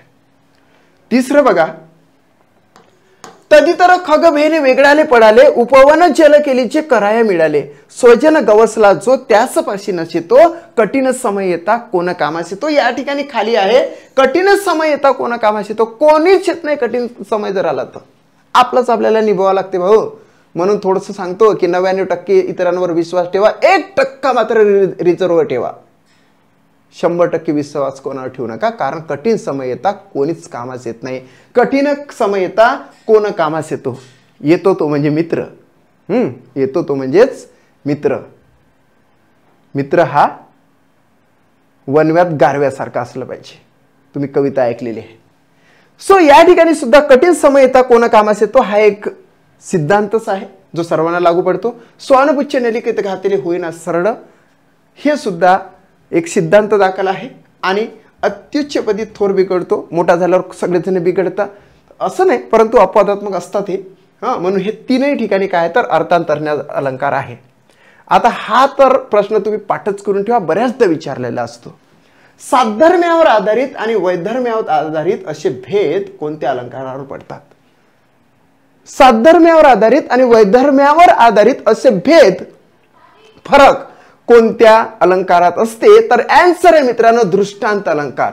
काय आहे? दृष्टांत अलंकार. आणि दृष्टांत अलंकाराची उदाहरण मी तुम्हाला सांगतो. न कळता पद अग्निवरी पडे. न कळता पद म्हणजे पाय, अग्नी म्हणजे आगेवर पडे. न करी दाह असे न कधी घडे. हा, असं दुःख कोणाला नाही झालं पाहिजे. अजित नाम वदो भलत्या मिसे सकल पातक भस्म करीत असे. या ठिकाणी मित्रांनो दृष्टांत अलंकार आहे. काय या ठिकाणी? तर दृष्टांत अलंकार आहे. त्याच्यानंतर दुसरं आहे, हे पाठच करा. दुसरं आहे पुत्र सांगती चरित पित्याचे ज्योतीने तेजाचे आरती कुशलवल रामायण गाती. हे सुद्धा तुम्ही पाठच करून घ्या. आणि तिसरं तर अतिशय महत्वाचं, ते तुम्हाला पाठच करावं लागेल. लहानपण देगा देवा मुंगी साखरेचा रवा ऐरावत रत्न थोर त्याचे अंकुशाचा मार. म्हणजे आपल्या घरच्या आजोबांना कोणीतरी काहीतरी बोलून जाते, आजोबांना खूप खूप वाईट वाटते, परंतु ते बोलू शकत नाही. मात्र मनोमन ते काय बोलतात? देवा एकदा लहानपण देऊन तर बघ. अरे काय दुनिया होती माझीवाली. हा, मी सुद्धा आईच्या खुशीत होतोच रे. हा जसा खुशीत आहे ना, हा मी सुद्धा माझ्या आईच्या खुशीत होतोच की नाही. हा, म्हणजेच लहानपण देगा देवा मुंगी साखरेचा रवा. मग नंतर मी मोठा झालो, एक नट झालो. ऐरावत म्हणजे हत्तीसारखा रुबाबात फिरत होतो. ऐरावत रत्न थोर. परंतु आता त्याच हत्तीची हकीकत अशी आहे की त्याला अंकुशाचा मार भेटत आहे. अंकुश म्हणजे ते तुम्हाला माहित आहे, असं दाबल्या जाते शरीरावर. लहानपण देगा देवा मुंगी साखरेचा रवा ऐरावत रत्न थोर त्याशी अंकुशाचा मार. ही जर काव्यपंक्ती आली ना मित्रांनो, तर निश्चितपणे तुम्हाला काय लिहायचं आहे? तर दृष्टांत अलंकार लिहायचा आहे. हे 3 उदाहरणं मी तुम्हाला सांगितलेले आहे. लेखी बोले सुने लागे या पद्धतीने मनोगत व्यक्त करणाऱ्या अलंकाराला काय म्हटलं जाते? आपल्या मुलीला बोलायचं पण सुनेला लागलं पाहिजे असंच बोलायचं. हो, अशी सासू असते. काय माय, आम्ही तर तुला एवढीच टीव्ही दिली आहे की नाही. आम्ही तर तुला नाही म्हणत, आम्ही तर तुला एवढीच टीव्ही दिली ना. हे बघ ना किती मोठी घेऊन आली. बघ बघ बघ बघ किती मोठी आहे. घरात छोटीशी टीव्ही आंदण म्हणून आली, प्रेझेंट म्हणून आली, म्हणून ती सासू आपल्या मुलीला बोलते उलट यानं. म्हणजेच काय की लेखी बोले सुने लागे. आपल्या मुलीला तर बोलायचं, परंतु ते लागलं पाहिजे, मात्र सुनेले असे ते बोल असतात. म्हणून त्या ठिकाणी असते मित्रांनो अन्योक्ती अलंकार. अन्य अशी उक्ती म्हणजे इतराला लागेल असं बोललं जातं, म्हणून त्या ठिकाणी अन्योक्ती अलंकार असते. म्हणजेच सुनेला प्रेझेंटमध्ये छोटीशी टीव्ही आली म्हणून ते तिला तशी बोलते, जणू काय तिला लागलं पाहिजे. यस, अन्योक्ती अलंकार. येथे समस्त बैरे बसतात लोक काभासने मधुर तू करेशी अनेक. हे उदाहरण त्याच्याशी लागू पडतं, अन्योक्ती अलंकार. नेक्स्ट प्रश्न बघा. एखाद्या विषयाचे वर्णन करून झाल्यावर ती गोष्ट पटवून देण्यासाठी त्याच अर्थाचा एखादा दाखला किंवा उदाहरण दिल्यास. महत्वाचा प्रश्न आहे. एखाद्या विषयाचे वर्णन करून झाल्यावर ती गोष्ट पटवून देण्यासाठी त्याच अर्थाचा एखादा दाखला किंवा उदाहरण दिल्यास. या ठिकाणी सिद्धांत हा शब्द नाही आहे. सिद्धांत हा शब्द जर आला तर मित्रांनो अर्थांतरण्यास हा अलंकार द्यावा लागतो. मात्र या ठिकाणी एखादी गोष्ट पटवून देण्यासाठी जर उदाहरण तुम्ही जर देत असेल तर त्या ठिकाणी दृष्टांत अलंकार आहे, अर्थांतरण्यास नाही, दृष्टांत आहे. यस. नेक्स्ट. कवितेच्या चरणाच्या शेवटी मध्ये किंवा ठराविक ठिकाणी एक किंवा अनेक अक्षरे वेगवेगळ्या अर्थाने आल्यास. कवितेच्या चरणाच्या शेवटी असेल, मधात येऊ द्या, एखाद्या ठराविक ठिकाणी येऊ द्या, एक किंवा अनेक अक्षर येऊ द्या, मात्र त्यामध्ये वेगवेगळा अर्थ जर येत असेल तर त्याच्यामध्ये कोणता अलंकार होतो? तर ते तुम्हाला माहीतच आहे की कोणता आहे, तर श्लेष अलंकार आहे. कोणता अलंकार आहे मित्रांनो? तर श्लेष अलंकार त्या ठिकाणी दिसून येतो. मात्र या ठिकाणी बघा श्लेष हे ऑप्शन नाही आहे. कारण की मध्ये शेवटी आणि कुठे जरी आलं त्याच्यामध्ये जर राईम्स जर असेल तर त्या ठिकाणी असते यमक अलंकार. वेगवेगळ्या अर्थाने जर आलेला असेल, एकच शब्द जर वेगळ्या अर्थाने जर आला असेल तर त्या ठिकाणी श्लेष अलंकार असते. मात्र या ठिकाणी काय सांगण्यात आलेलं आहे, कवितेच्या चरणाच्या शेवटी असेल, शेवटी येतात बघा राईम्स, किंवा मध्ये सुद्धा येऊ शकते. अशी जर ते राईम्स जर आले तर त्यामध्ये यमक हा अलंकार होतो. 17वा प्रश्न, कित्येक वेळा स्पष्टपणे एखाद्या व्यक्तीला बोलता येत नाही. कित्येक वेळा स्पष्टपणे एखाद्या दुसऱ्या व्यक्तीला बोलता येत नाही. अशा वेळी ज्याच्याबद्दल बोलायचे त्याच्याबद्दल काहीच न बोलता, सुनेबद्दल बोलायचं आहे परंतु सुनेला काहीच न बोलता, आपल्या मुलीला बोलायचा जणू काय ते सुनेला लागलं पाहिजे, न बोलता दुसऱ्याबद्दल बोलून आपले मनोगत व्यक्त करण्याची जी पद्धत असते त्यामध्ये कोणता अलंकार होतो? तर तो अलंकार होतो मित्रांनो अन्योक्ती अलंकार. कोणता अलंकार होतो? अन्योक्ती अलंकार. 18वा प्रश्न, एखादी गोष्ट सरळ शब्दात, महत्वाचं आहे हे, एखादी गोष्ट सरळ शब्दात न सांगता ती अप्रत्यक्षपणे किंवा आडवळणाने सांगणे, यामध्ये कोणता अलंकार असतो? आता मी एकदा माझ्या मित्राच्या घरी गेलो आणि सुन्न असं शांत असं वातावरण होतं घरी, त्याच्यावाल्या रमेशच्या घरी. आणि रमेशला विचारण्याच्या आधीच त्यानं सांगितलं, हा सावंत तिथंच ना, कुठे आहे काका? का रे? माझे वडील आता सरकारचा पाहुणचार घेत आहे. अरे कुठे आहे काका? अरे माझे वडील आता सरकारचा पाहुणचार घेत आहे ना रे. म्हणजेच काय, एक वेगळं सांगितलं.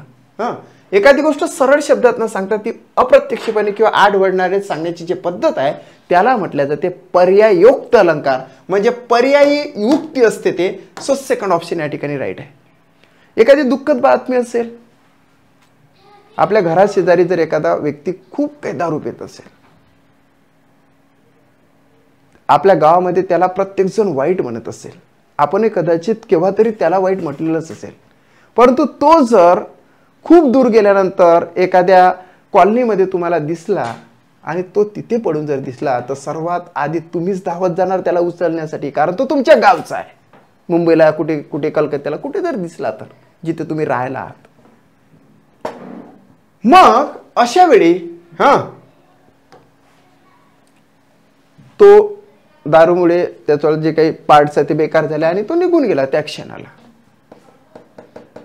मग तुम्ही फोनवर त्याच्या घरी असं सांगणार का, अरे ते दारोडे पडलं मेलं ना बे इथं,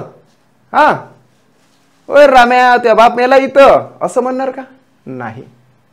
तर तुम्ही काय म्हणणार, तुझे वडील आता नाहीच, तू लवकर ये, मी बाकीची व्यवस्था करतो. म्हणजेच या ठिकाणी पर्यायोक्त अलंकार आहे. नेक्स्ट, माझे वडील सध्या सरकारचा पाहुणचार घेत आहे, पर्यायोक्त अलंकार हे उदाहरण आहे. 19वा प्रश्न बघा, अलंकार रिकामजागा अलंकार हा जणू, जणू काय, गमे, वाटे, भासे यासारखे साम्यवाचक शब्द येतात. कोणत्या असे अलंकारामध्ये जणू, जणू काय, गमे, वाटे, भासे, की हे शब्द येतात? तर तुम्हाला माहित असलं पाहिजे. आन्सर आहे मित्रांनो उत्प्रेक्षा. 3-4 गोष्टी तुम्हाला माहितच असल्या पाहिजे की उत्प्रेक्षाच्या संदर्भात, व्यतिरेकच्या संदर्भात, अपनहुतीच्या संदर्भात, दृष्टांत अर्थांतरण्याच्या संदर्भात, ह्या 3 गोष्टी तर माहितच पाहिजे. जणू, जणू काय, गमे, वाटे, भासे, की हे जर शब्द असेल तर मित्रांनो उत्प्रेक्षा अलंकार. व्यतिरेकच्या संदर्भात तुम्ही कमेंट करू शकता, अपनहुतीच्या संदर्भात तुम्ही कमेंट्स करू शकता. जर निगेटिव्हिटी असेल तर अपनहुती अलंकार, आणि जर कंपॅरिझन, उपमा म्हणजेच श्रेष्ठत्व जर दाखवलेलं असेल, हुन हा शब्द असेल तर व्यतिरेक अलंकार. या ठिकाणी येतो मित्रांनो उत्प्रेक्षा अलंकार. नेक्स्ट, उपमेय व उपमान यांच्यात एकरूपता आहे, महत्वाचा. आता सुरुवात झालं उपमेय आणि उपमान 20 पासून. उपमेय म्हणजेच काय आणि उपमान म्हणजेच काय? उपमेय म्हणजेच होते ज्याची तुलना करत आहे तो शब्द, आणि उपमान होते ज्याच्याशी, ज्याच्याशी तुलना केली जाते तो, केली जाते तो शब्द, तो शब्द. म्हणजे ज्याची तुलना केली जाते, लक्षात घ्या, ज्याची तुलना केली जाते तो उपमेय, आणि ज्याच्याशी तुलना, ज्याची, ज्याच्याशी, ज्याची आणि ज्याच्याशी, ज्याच्याशी एवढं फक्त तुम्ही लक्षात ठेवा.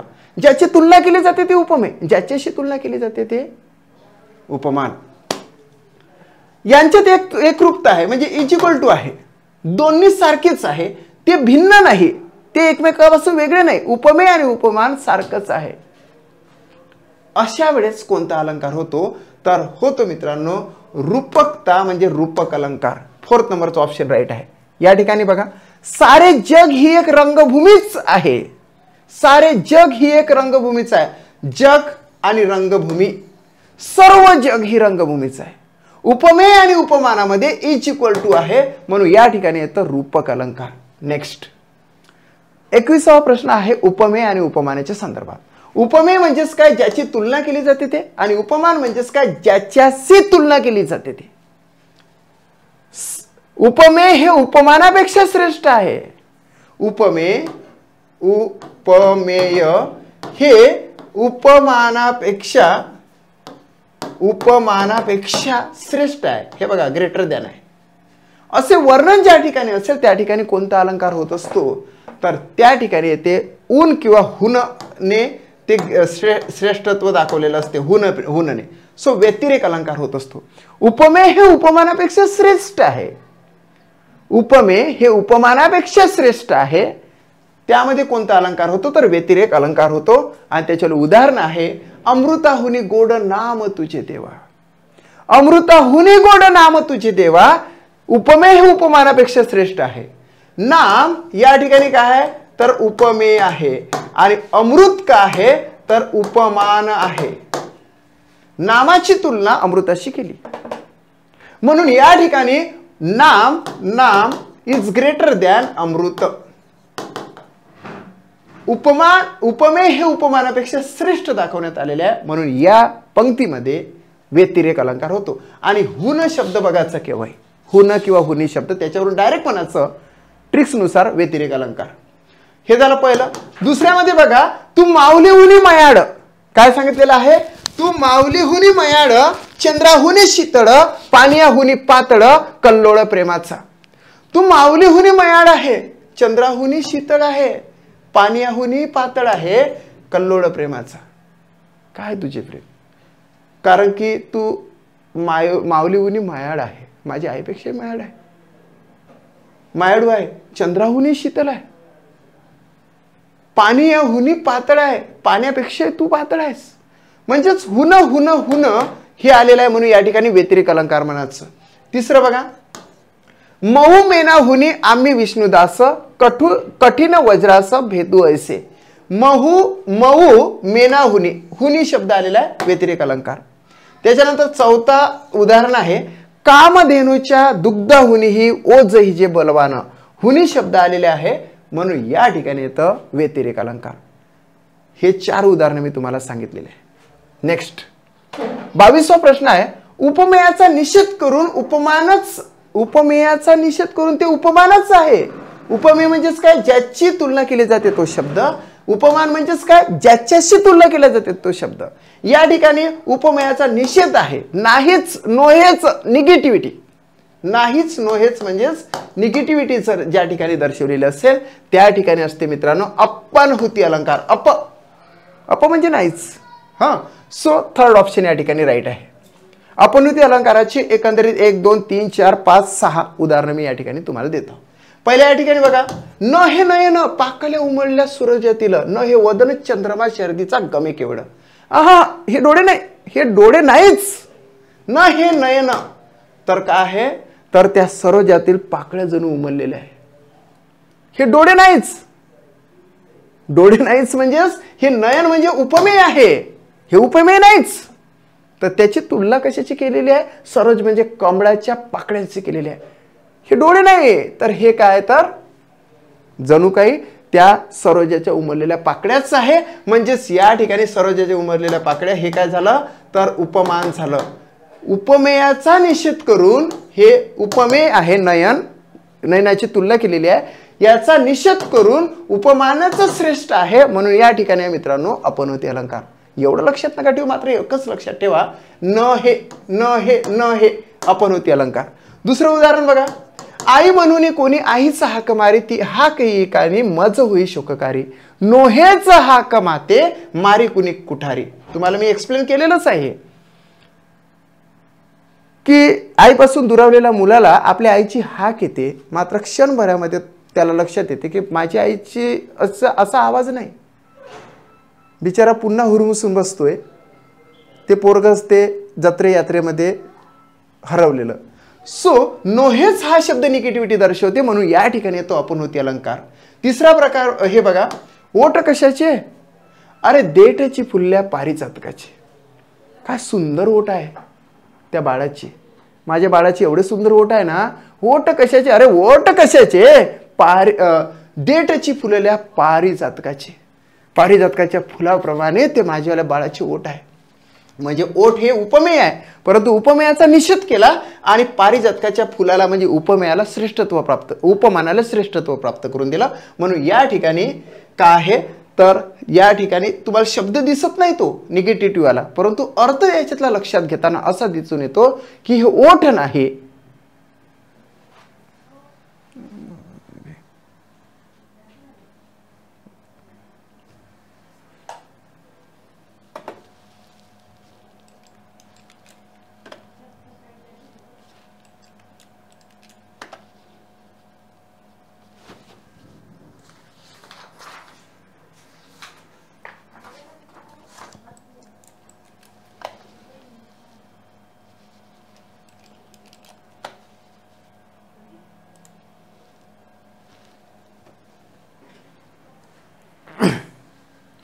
ओठ कशाचे? देठची फुलल्या पारिजातकाचे. म्हणजे या ठिकाणी तुम्हाला काय तो हे करावं लागेल, बरोबर की नाही. आता पुढे बघा, मानेला उचलितो बाळ मानेला उचलितो, नाही ग बाई फणा काढून नाग हा डोलतो. म्हणजेच या ठिकाणी सुद्धा काय आहे तर आपल्या बाळाचंच वर्णन या ठिकाणी केलेलं आहे. मानेला उचलतो बाळ मानेला उचलतो, नाही ग बाई फणा काढून नाग हा डोलतो. हा, आता बाळ ज्यावेळेस उभं व्हायला लागतं, धावायला लागतं, तर त्याच्या आईला त्याच्या घरच्यांना खूपच आनंद होत असतो. आणि त्या आईला सर्वप्रथम जर डोकं जरी वर असं केलं ना बाळाने, तर ती अशी बोलते बघा, मानेला उचलतो बाळा मानेला उचलतो, नाही ग बाई बाळ माझं मानेला उचलत नाही, माझं असं वर्ण फणा काढून नाग हा डोलतो. म्हणजेच या ठिकाणी काय आहे तर अपनउती अलंकार आहे. पाचवा प्रश्न बघा, पाचवं उदाहरण बघा. न हे नवमंडळ वारी राशी, न तारका फेनच हा तयासी, न चंद्र हा वर्तुळ शेष झाला, न अंक तो विष्णू गमे निजेला. हा, या ठिकाणी न हे लक्षात घ्यायचं. गमे हा शब्द लक्षात घेऊ नका, नाहीतर गमे वाटे भाषे की हे लक्षात घेऊन तुम्ही उत्प्रेक्षा मारू शकता. मात्र या ठिकाणी न हे निगेटिव्हिटी लक्षात घ्यायची आणि अनुप्रास अलंकार द्यायचा. ऑप्शन बघून मात्र निर्णय घ्यायचा. सॉरी ह्या एवढंच आहे फक्त हे. या ठिकाणी बघा सहावं उदाहरण. झाला न अंक तो विष्णू गमे निचेला, हे हृदय नसे परिस्तंडित ल धगधगलेले. नसे हा शब्द लक्षात घ्यायचा. सॉरी, हे पाचवं फक्त इथपर्यंत होतं. सहावं आपण इथून सुरू झालेलं आहे. झाला न अंक तो विष्णू गमे निचेला, हे हृदय नसे, नसेवरून याचं आलं अपनउती अलंकार घ्यायचं. मात्र तुम्ही निर्णय घ्यायचा तो त्या ऑप्शनवरून. ठीक आहे, 6 आपण अपनउतीचे सांगितलेले आहे. 23वा प्रश्न तुम्हाला या ठिकाणी दिसत आहे. उपमेय कोणते आणि उपमान कोणते कळतच नाही. ज्याची तुलना केली जाते तो कोणता आणि ज्याच्याशी तुलना केली जाते तो कोणता शब्द. सो उपमेय कोणते आणि उपमान कोणते असा ससंदेह किंवा संशय निर्माण होऊन मनाची जी द्विधावस्था होत असते त्यावेळी कोणता अलंकार होतो. मनाची जर द्विधावस्था होत असेल तर त्या ठिकाणी ससंदेह अलंकार होते. म्हणून या ठिकाणी आहे ससंदेह. भ्रम जर झाला तर भ्रांतिमान, द्विधा मनस्थिती जर निर्माण झाली तर ससंदेह. उदाहरण आहे, महत्वाची उदाहरण आहे. तीनही उदाहरणं तुम्ही लिहून घ्यायची आहे. चंद्र काय असे किंवा पद्म या संशयांतरी, वाणी मधुर ऐकुनी कळले मुकते असे. या ठिकाणी काय तर ससंदेह अलंकार आहे. दुसरं बघा, हंस विलोकनी सुधाकर अष्टमीचा, म्या मानीला निटील देश तिचाच साचा, शंकी दोई धरुनी कुंकुम किरवानी, लाववया तिलक लाववेला सोपानी. एकदा प्रेयसी त्या घरावर बसलेली असते, घरावर म्हणजे छतावर नाही तर त्या टेरेसवर, आणि तिला हंसा विलोकनी सुधाकर अष्टमीचा, जणू काय सुधाकर म्हणजे चंद्र, तिच्या अगदी चेहऱ्याच्या बाजूला चंद्र असतो, म्हणजे दिसते असा चंद्र. आणि अशी द्विधा मनस्थिती निर्माण होते की म्या मानीला निटील दास तिचाच साचा.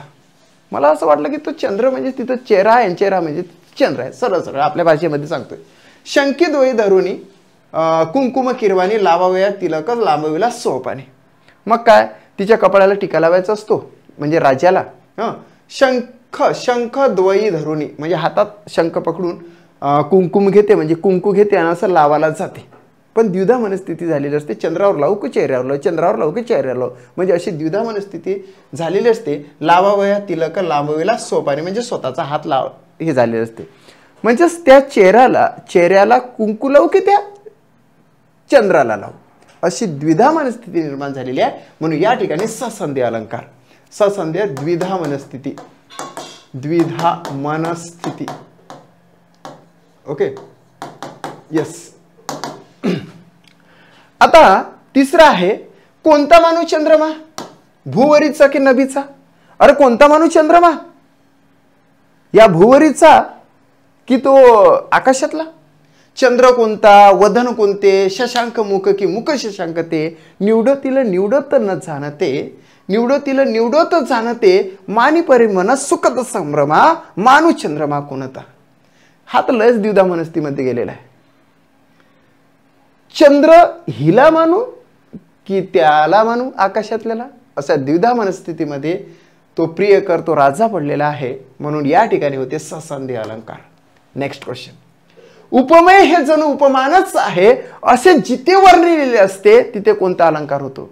उपमेय हे जणू उपमानच आहे, जणू जणू उपमेय हे जणू उपमानच आहे असे जिथे वर्णिलेले असते तिथे कोणता अलंकार होतो? लक्षात घ्या, जणू गमे वाटे भासे की, जणू गमे वाटे भासे की या ठिकाणी तुम्हाला कोणता अलंकार दिसून येतो?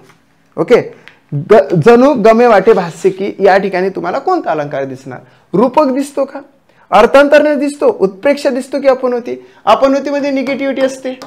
अर्थांतरण्यास तुम्हाला माहितच आहे, या ठिकाणी सिद्धांत असतो, सिद्धांत हे दोन तर येणारच नाही.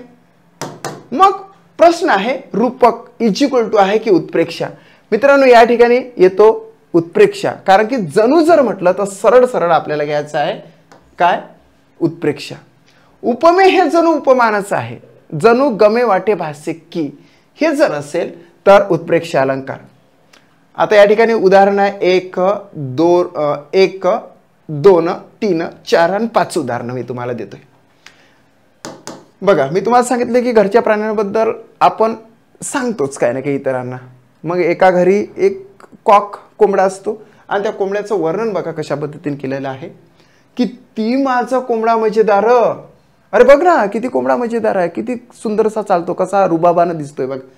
मान त्याची किती बाकदार, त्याची मान काय बाकदार आहे. शिरोभागी तांबडा तुरा हाले, मधात तांबडा तुरा हालतोय आणि तो तुरा जणू काही जास्वंदाच्या फुलासारखा दिसतो. अर्धपायी पांढरीशी विजार, गमे विहंगातली बडा फौजदार. त्याच्या पायाकडे बघ, अर्धा पायजमा घातल्यासारखा त्याने दिसतोय.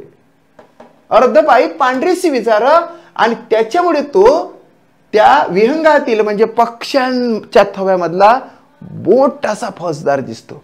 म्हणून या ठिकाणी जणू गमे असे दोन्ही शब्द आलेले आहे. जणू गमे वाटे भासे की हे जर शब्द आले तर उत्प्रेक्षा अलंकार. दुसरं बघा, ती गुलाबी उषा म्हणजे परमेश्वराचे प्रेमच जणू. ती गुलाबी उषा म्हणजेच परमेश्वराचे प्रेमच जणू. जणू हा शब्द आलेला आहे, उत्प्रेक्षा अलंकार. तिसरा आहे, सासरकडून परत येताना एक माहेरवाशिनी मध्येच थांबते आणि ते आश्रम असते अत्रींचं. अत्रींच्या आश्रमी नेलेमच वाटे माहेरेची वाटे खरे खुरे. अहो ऐकता का? ज्यावेळेस मी अत्रींच्या आश्रमामध्ये गेले ना तर मला काय वाटायचं की जणू काय माझं माहेरच आलेलं आहे का. ऐक गाई. सो वाटे, जणू गमे वाटे भासे की जर असेल तर उत्प्रेक्षा अलंकार. आणि चौथा आहे, बला कमला उडता भासे कल्पसुमांची माडची ते उतरून येते अवनीवरती ग्रह गोलची की एकमते. या ठिकाणी भाष्य शब्द आलेला आहे. जणू जणू काय गमे वाटे भासे की असे जर शब्द आले तर उत्प्रेक्षा अलंकार. पाचवा उदाहरण आहे, हाती तलवार घेऊन शत्रूवर धावत जाताना तो जणू कर्दन काळ भासत होता. हाती तलवार घेऊन शत्रूवर धावत जाताना जणू काही तो कर्दळ काळ वाटत होता. तो होता माझा छावा. असा अभिमान होता त्या शिवरायांना. म्हणून या ठिकाणी आहे, हाती तलवार घेऊन शत्रूवर धावत जाताना तो जणू कर्दन काळ भासत होता. आहे की नाही, म्हणजे त्यांचा आता नाशच करणार, मोगलाई नष्ट, कारण स्वराज्य टिकवायचं आहे आणि सुराज्य स्थापन करायचं आहे. म्हणून या ठिकाणी आहे जणू हा शब्द महत्वाचा आहे, म्हणून उत्प्रेक्ष अलंकार. 25वा आणि शेवटचा प्रश्न आहे मित्रांनो या टेस्ट मधला. घनपिता मम जो नटवी धरा, मम असे जननी गिरिकंदरा. पिता आणि जननी असे दोन शब्द या ठिकाणी आहे, जे म्हणजेच इतर द्वंद्व समासामध्ये त्याचा होत असते. समाज जर आपण बघितला तर या ठिकाणी धरा आणि गिरिकंदरा या ठिकाणी यमक आहेत, म्हणून या ठिकाणी 25चे आन्सर येते यमक अलंकार. ओके, अशा पद्धतीने मी तुम्हाला मित्रांनो 1 पासून तर 25 पर्यंतचे प्रश्न ज्याच्यामध्ये थिअरॉटिकल क्वेश्चन होते, मात्र त्याच्याला आपण एक्सप्लेनेशन हे उदाहरणार्थ दाखल केलेलं आहे. निश्चितच तुम्हाला हा व्हिडिओ आवडला असेल. जर मित्रांनो तुम्ही माझं चॅनल सबस्क्राईब केलं नसेल तर चॅनल सबस्क्राईब करूनच घ्या, कारण की उत्तरोत्तर ज्या काही परीक्षा तुम्ही देत असाल तर त्या परीक्षेसाठी मी तुम्हाला मदत म्हणून ठरणार आहोत. मी मॅथ्स शिकवतो, मी रिझनिंग शिकवतो, मला इंग्लिशची आवड आहे, मला मराठीची सुद्धा आवड आहे, म्हणून हे शिकवण्याचा मी तुम्हाला एक जणू काही प्रयत्न करत आहे असं समजा. म्हणून I request all of you, माझं जर तुम्हाला चॅनल हेल्पफुल वाटत असेल तर सबस्क्राईब करा, आपल्या मित्रांपर्यंत हा व्हिडिओ पाठवा, शेअर करा आणि व्हिडिओला लाईक करत चला मित्रांनो, कारण की तुमच्या लाईकमुळे मला स्फूर्ती येते आणि नवनवीन काहीतरी करण्याचा प्रयत्न मी करत असतो. Yes, thanks for watching my video.